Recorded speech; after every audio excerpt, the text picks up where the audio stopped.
Life goes so fast, I've been living so slow, holding on the past, I just wanna let go. I don't want no regret, no rainy days. When we're out west, we'll eat drink French roast, Harlem tomatoes on avocado.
Abstrak yaitu mengkaji aspek warisan dan budaya serta kepentingan makanan atau keunikan makanan tradisional kaum Bidayuh di Kampung Petak, Sarawak.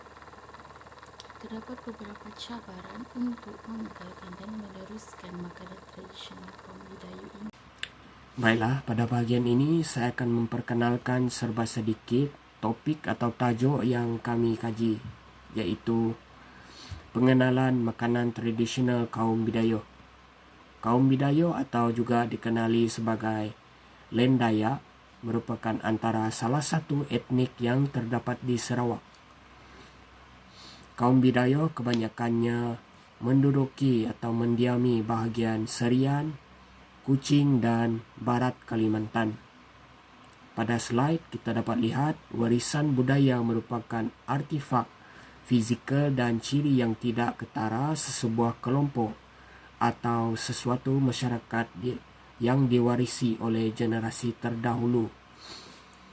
Petikan ini menerangkan bahawa warisan generasi terdahulu pastinya diturunkan kepada generasi pada masa kini, walaupun pada masa kini warisan tersebut kurang dipraktikkan. Seperti kaum lain juga, kaum Bidayuh juga mempunyai warisan-warisannya yang tersendiri. Warisan-warisan ini termasuklah budaya yang tampak ketara seperti bangunan, monumen, buku, hasil seni, makanan, muzik dan pakaian.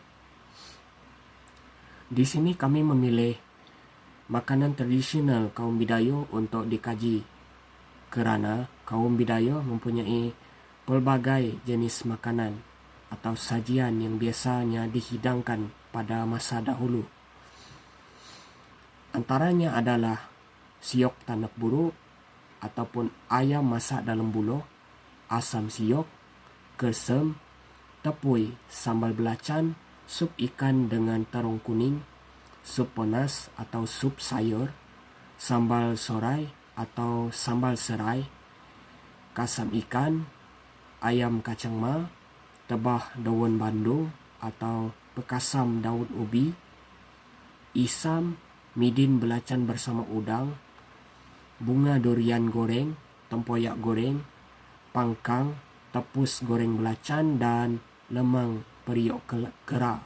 Seterusnya, objektif bagi kajian kami yang pertama adalah untuk mengenal pasti aspek warisan budaya dan kepentingan makanan tradisional kaum Bidayuh.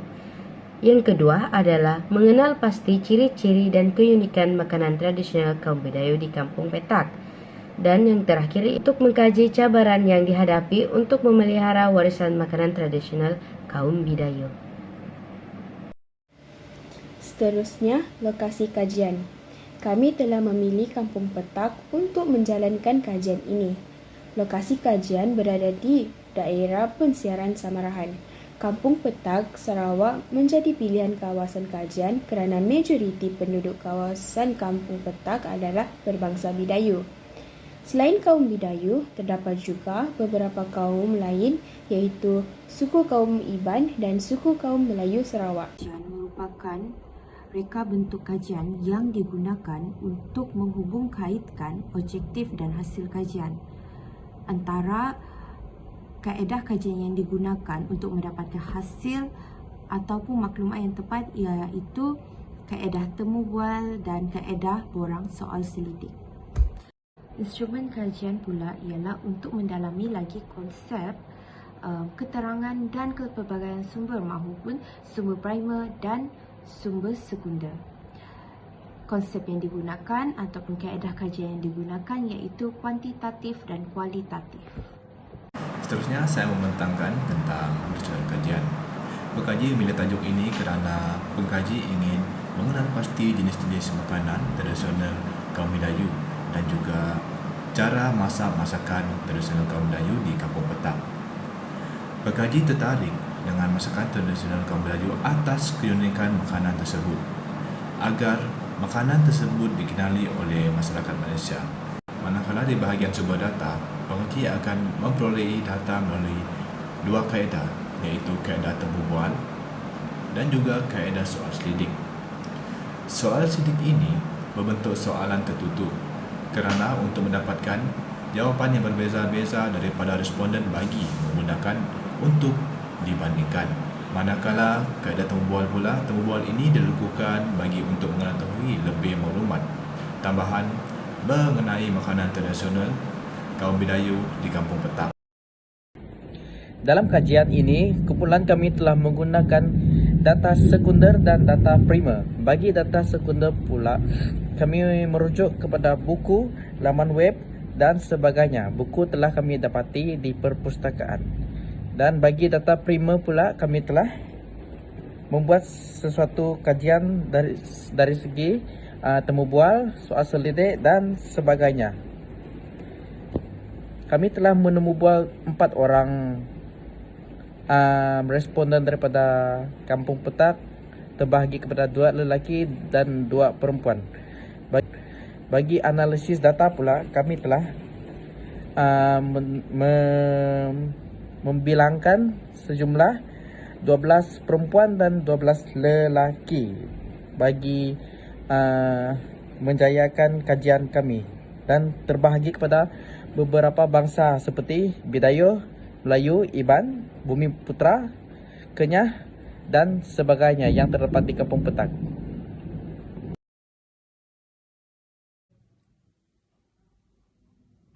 6.0 cabaran kajian. Antara cabaran untuk mengekalkan makanan tradisional Bidayuh pada hari ini ialah isu makanan halal tradisional. Selain itu, cita rasa mereka yang berbeza menjadi salah satu cabaran untuk mengekalkan makanan tradisional Bidayuh.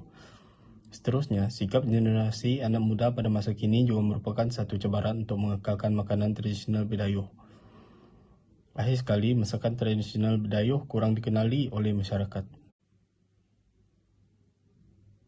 6.1 Cadangan kajian. Antara cadangan yang dikemukakan ialah mengubah setengah bahan yang digunakan dalam masakan agar dapat dijamah oleh semua masyarakat, terutama masyarakat beragama Islam. Selain itu, pengkaji mencadangkan untuk mengubah bahan-bahan masakan tersebut mengikut cita rasa masyarakat tanpa mengubah keaslian masakan tersebut. Pengkaji juga mencadangkan untuk menganjurkan pertandingan memasak masakan tradisional kaum Bidayuh. Akhir sekali, pengkaji mencadangkan untuk mempergiat usaha mempromosi masakan tradisional Bidayuh di dalam media sosial. Objektif kajian ini bertujuan untuk mengetahui jenis-jenis makanan tradisional kaum Bidayuh yang terdapat di Kampung Petak, dan ia juga bertujuan untuk mengetahui cara-cara untuk memasak masakan tradisional kaum Bidayuh.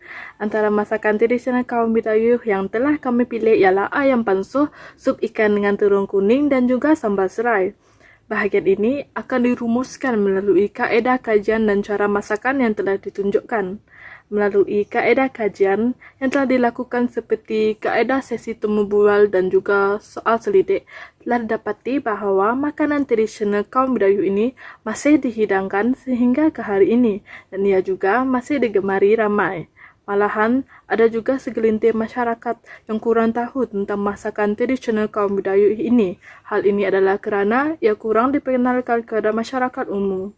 Selain itu juga, cara masakan tradisional kaum Bidayuh ini adalah unik dan mempunyai bahannya yang tersendiri dengan mengutamakan bahan yang mempunyai aroma yang kuat dan mudah didapati seperti ikan, terung kuning dan juga serai. Cara masakan yang mudah dipahami akan memudahkan lagi cara untuk memasak masakan tradisional kaum Bidayuh ini. Untuk bahagian kesimpulan, masakan tradisional merupakan salah satu aspek penting yang dialami sesebuah masyarakat dahulu kala. Hal ini demikian kerana masyarakat lebih memandang remeh terhadap perkara lama seperti masakan tradisional. Dengan ini, kita perlulah mendidik generasi muda untuk menerapkan makanan tradisional pada diri mereka. Seterusnya, mempelajari secara langsung cara memasak masakan tradisional kaum Bidayuh di Kampung Petak Sarawak dan merasakan keenakan masakan tersebut daripada hasil tunjuk ajar orang kaum dalam penyediaan masakan. Bukan itu sahaja, dapat mengeratkan lagi hubungan antara penduduk kampung. Kepelbagaian jenis makanan tradisional kaum Bidayuh dan cara masakan makanan tradisional kaum Bidayuh ini dapat diperkenalkan lagi dan turut diluaskan kepada masyarakat umum di Malaysia.